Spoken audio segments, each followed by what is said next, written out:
Bienvenue dans cette vidéo où on va faire un exercice sur la composite de fonctions. Concernant comment définir le domaine de définition de la composite de fonctions et puis aborder comment étudier la monotonie de la composite de deux fonctions en se basant sur la monotonie des deux fonctions qui la composent. Généralement, les élèves trouvent des difficultés pour étudier la monotonie de la fonction g rang f en se basant sur la monotonie des deux fonctions f et g. Alors, c'est le sujet de notre vidéo aujourd'hui. On va comprendre le mécanisme en faisant un exercice d'application. Alors, premièrement, jetons un coup d'œil sur l'exercice.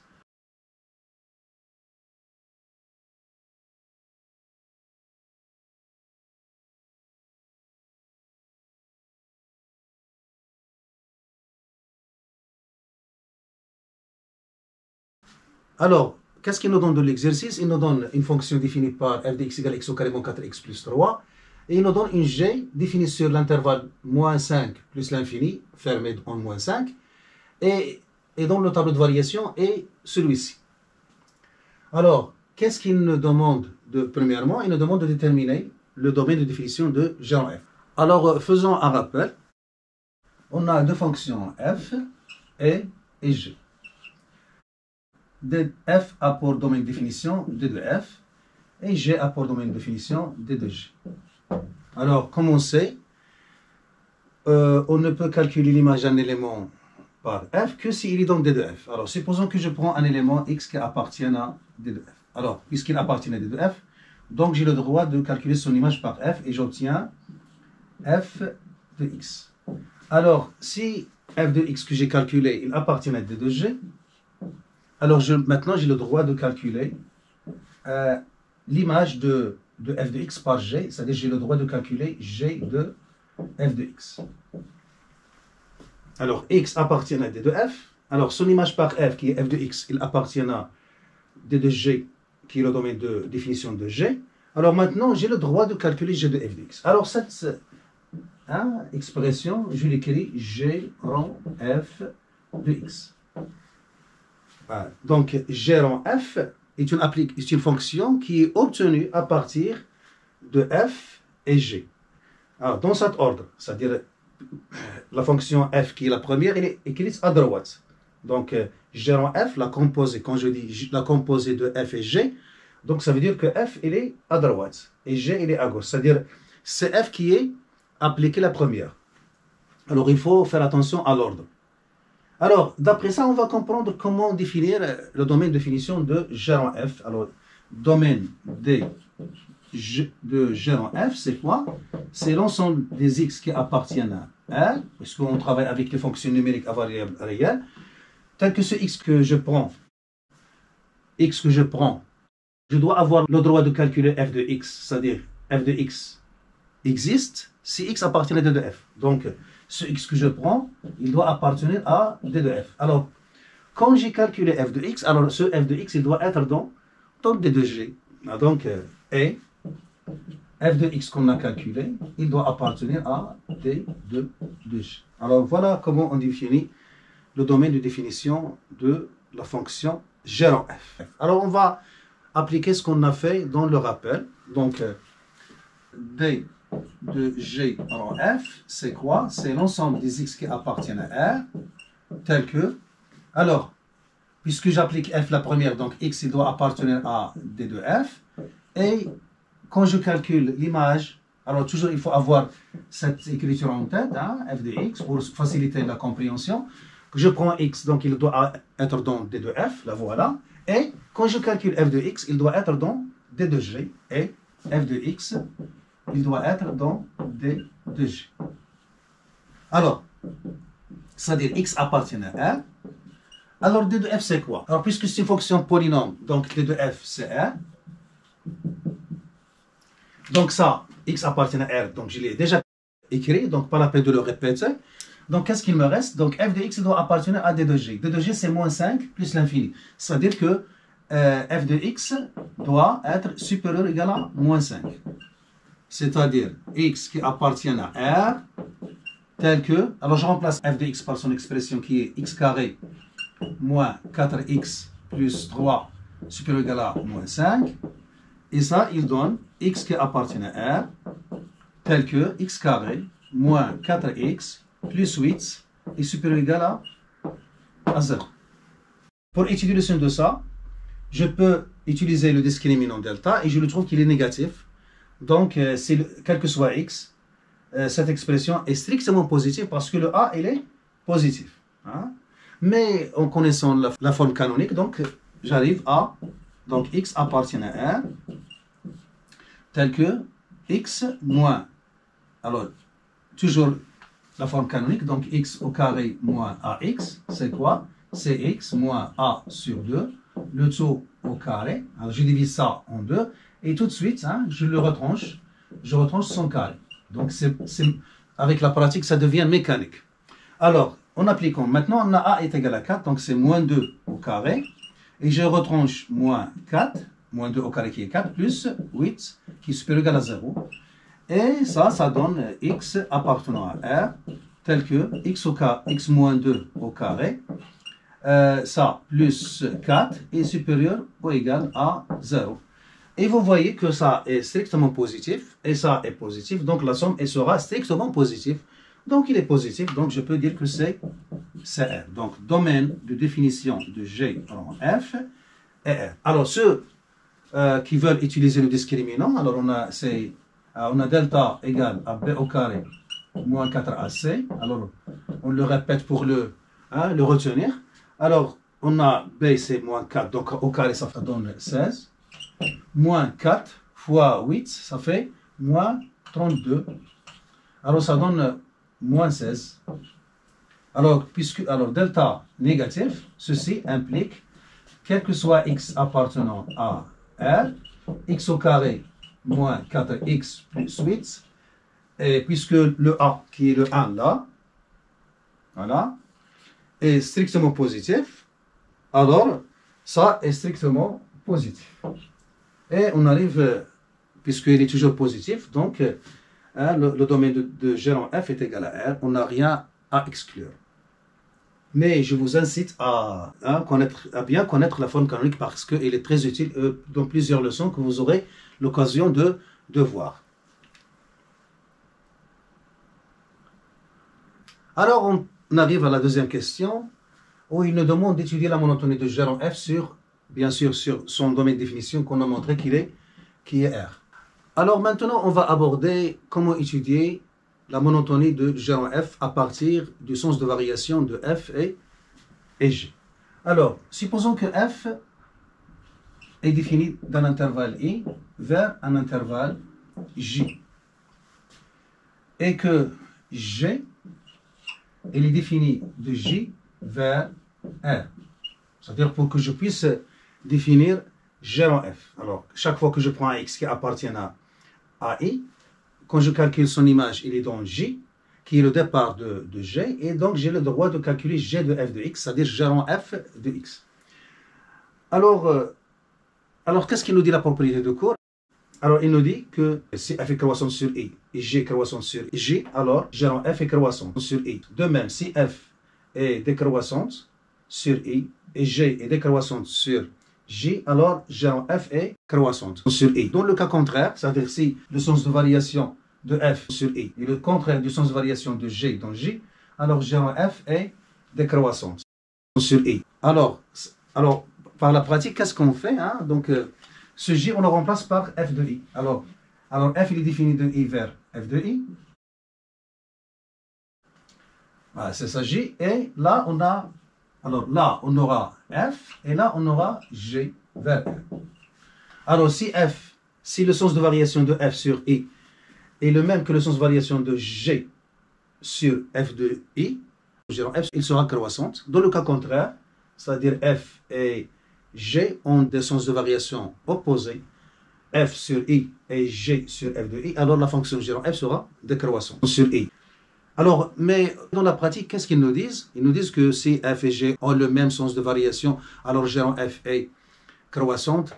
Et si elles ont des sens de variation différents, alors G rond F est décroissante, mais c'est une phrase communicative. Il faut bien comprendre parce que ça, c'est une source d'erreur. Il faut faire attention à son sens. C'est-à-dire le sens de variation de f sur i, alors que le sens de variation de g, c'est dans f de i. C'est pas dans i. C'est-à-dire même si on dit la phrase comme ça, mais il faut faire attention, chaque fonction opère sur un ensemble bien précis. Alors, pour comprendre ça, donc on va faire la deuxième question et espérons que ça lèvera le problème. Alors, commençons à faire la deuxième question.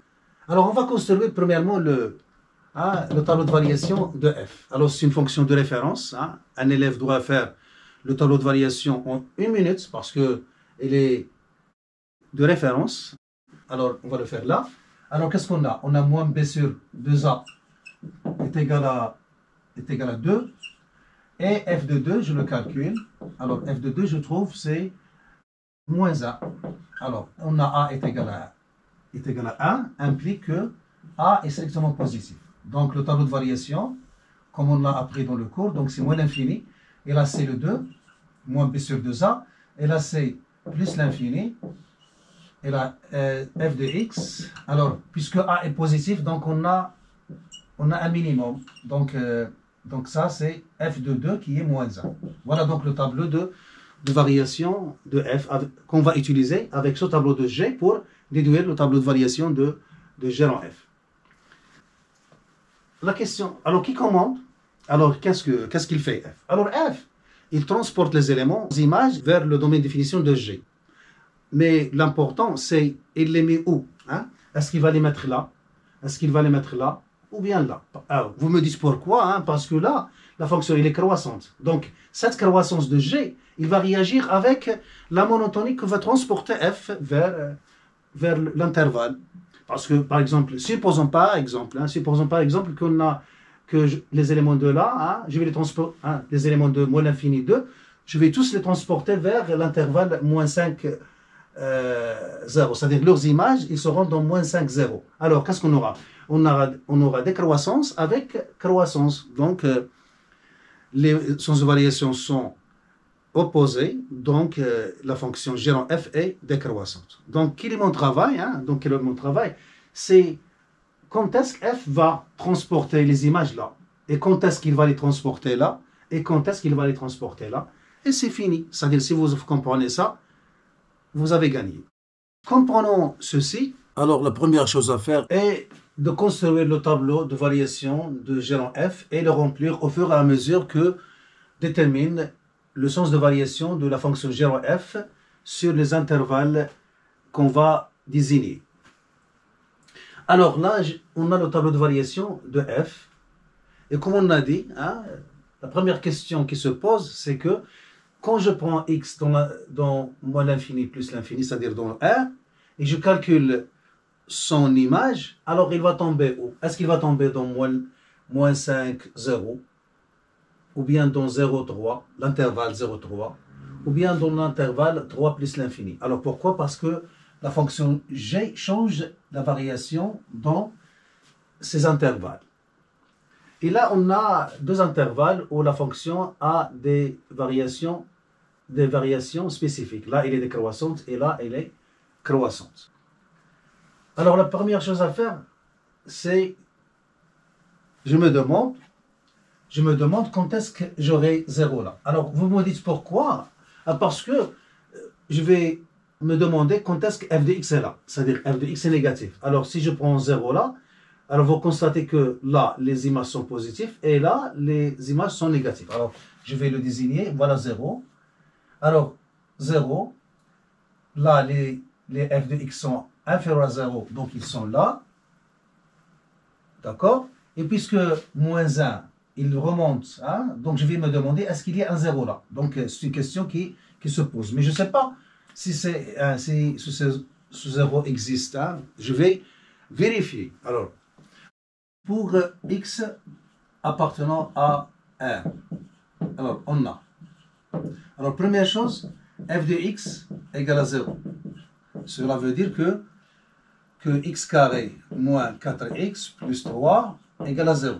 Ça veut dire que, alors je vais calculer le discriminant, je vais trouver les résultats, je vais trouver 1 et 3. Ou bien, puisque 1 moins 4 plus 3 égale à 0, donc 1 est solution.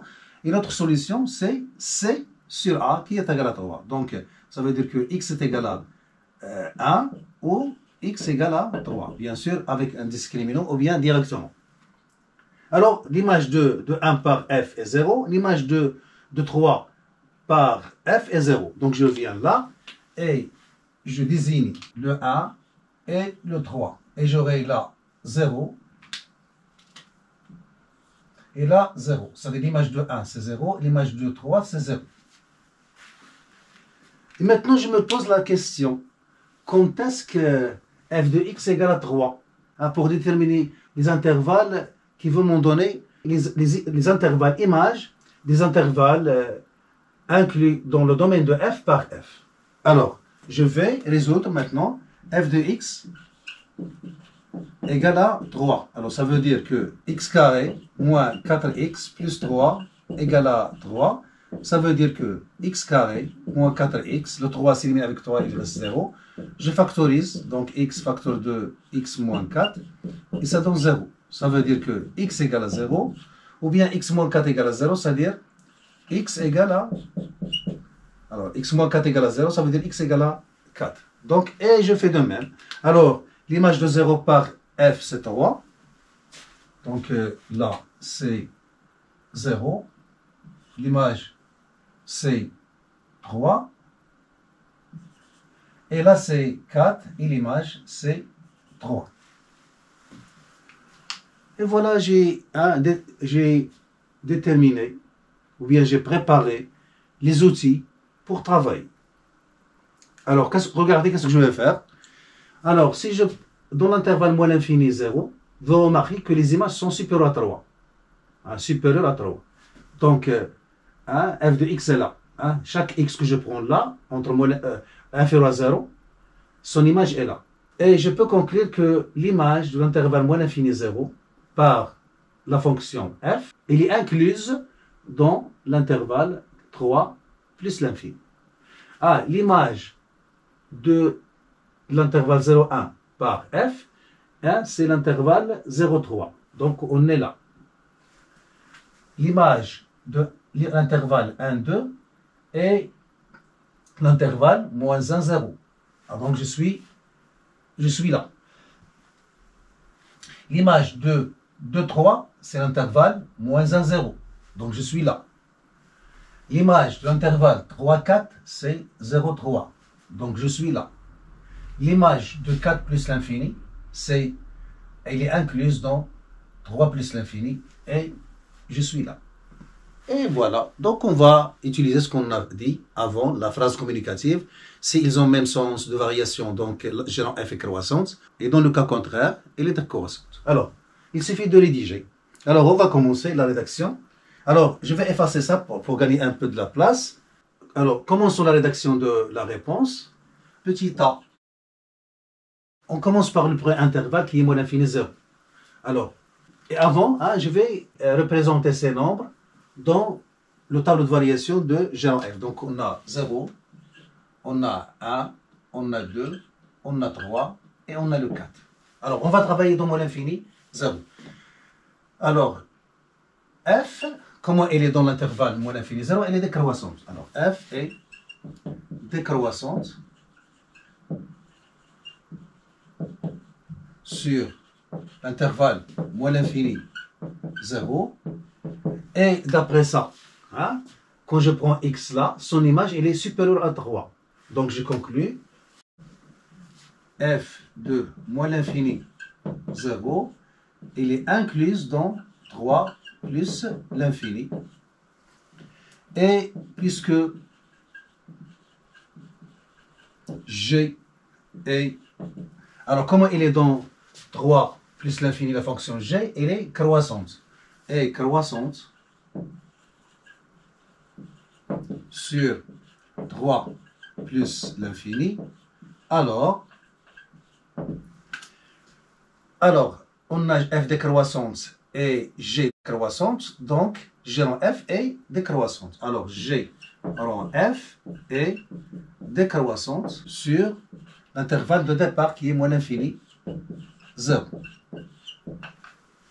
Voilà, donc l'intervalle moins l'infini 0, g en f est décroissante. Donc il va décroître comme ça. Voilà. Maintenant, petit b. Alors, je vais m'occuper de l'intervalle, deuxième intervalle 0,1. Hein, 0,1. Donc, comment est la fonction f? Elle est décroissante. Alors, f est décroissante sur l'intervalle 0,1 et f de 0,1. Alors, l'image de 0,1, alors 0,1, la voilà. Elle est incluse dans 0,3. Elle est incluse dans l'intervalle 0,3. Et comment la fonction g dans 0,3? La fonction g3, elle est décroissante. Et g est décroissante sur l'intervalle 0,3. Alors, par suite, voilà, par suite, g en f est, alors décroissante avec décroissante, même sans variation, alors f est croissante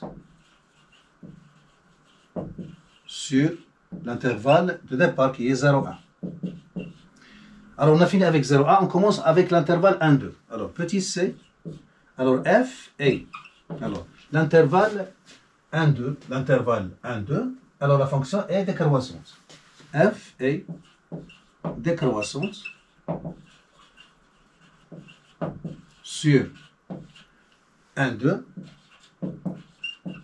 et alors l'image de 1,2 par f, il est incluse dans l'intervalle -1, 0. Et f de 1, 2, il est incluse dans -1, 0. Et comment est la fonction g dans l'intervalle -1, 0? -1, il est là. -1. Alors -1, 0, donc la fonction g est croissante. Et puisque g est croissante sur l'intervalle -1, 0, alors g en f est, alors on a décroissante avec croissante, donc g en f est décroissante sur l'intervalle de départ, de commencement, qui est 1, 2. Alors, je remplis le tableau de variation de G en f. Alors, pour B, on a trouvé qu'il est croissante, donc 0,1, il est croissante. Et dans 1, 2, on a trouvé qu'il est décroissante. Voilà. Alors, on aborde l'intervalle de 3. Alors, de 3, la fonction f est croissante. Alors, je vais écrire là. Alors, petit d, alors f est croissante sur l'intervalle de 3 et f de 2, 3, il est inclus. Alors, incluse, donc de 3, il est inclus dans l'intervalle -1, 0. Voilà. Et puisque g est, alors comment g est dans l'intervalle -1, 0, elle est croissante. -1, 0, elle est croissante. Et croissante sur l'intervalle -1, 0, alors g en f, alors qu'est-ce qu'on a? On a croissante avec croissante. Donc, g en f est croissante sur l'intervalle de départ qui est 2, 3. Voilà, 2, 3, je remplis, donc elle est croissante. Alors, maintenant, c'est le tour de l'intervalle 3, 4. Comment est la fonction f? Elle est croissante. Et l'image de 3, 4, c'est 0, 3. Alors, je vais continuer là. Alors, E. Alors, f est croissante sur 3, 4 et f de 3, 4, il est inclus dans 0, 3. Et puisque puisque G est, alors dans 0,3, la fonction G est décroissante, et décroissante sur 0,3, alors G en F est, alors décroissance avec croissance, alors décroissante avec croissante, ça donne décroissante sur l'intervalle de démarrage qui est 3, 4. Voilà, et je remplis, voilà, 3, 4, il est décroissante. Alors le dernier intervalle, donc F, alors la fonction F est croissante sur l'intervalle 4 plus l'infini, et f de 4 plus l'infini. Voilà. Alors, l'image de 4 plus l'infini, vous voyez que si je prends x là, son image elle est supérieure à 3. Donc, l'image de 4 plus l'infini, il est incluse dans l'intervalle 3 plus l'infini. Et puisque la fonction g dans 3 plus l'infini, il est croissante, et puisque g est croissante sur l'intervalle 3 plus l'infini, alors la fonction g en f est, alors on a f croissante, g croissante, donc f, g en f est croissante sur l'intervalle démarrage qui est 4 plus l'infini. Et je remplis le tableau de G en F, donc ça donne comme ça.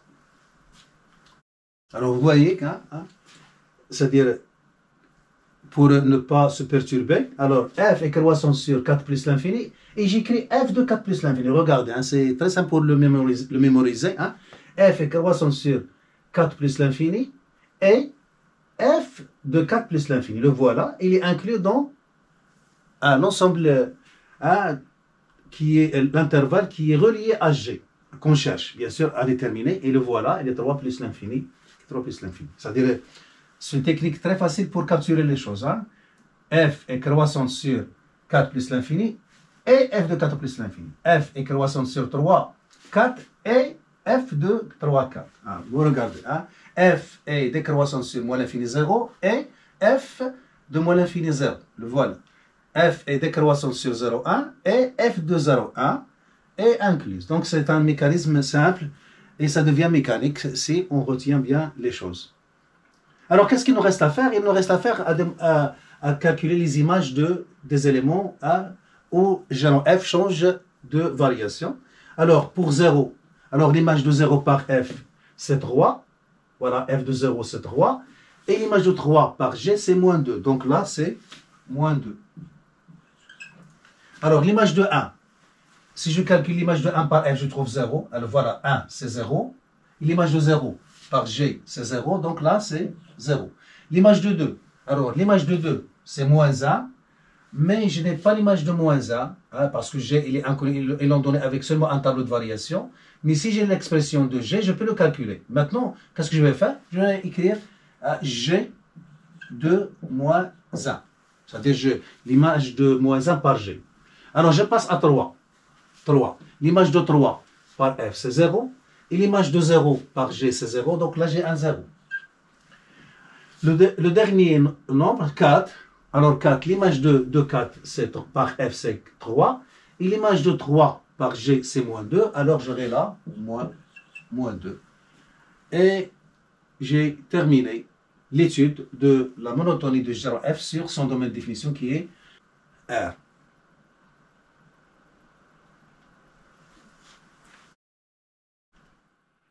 Voilà, on s'arrête là. J'espère que vous avez tiré profit. Je vous donne rendez-vous dans une autre vidéo si notre créateur le permet.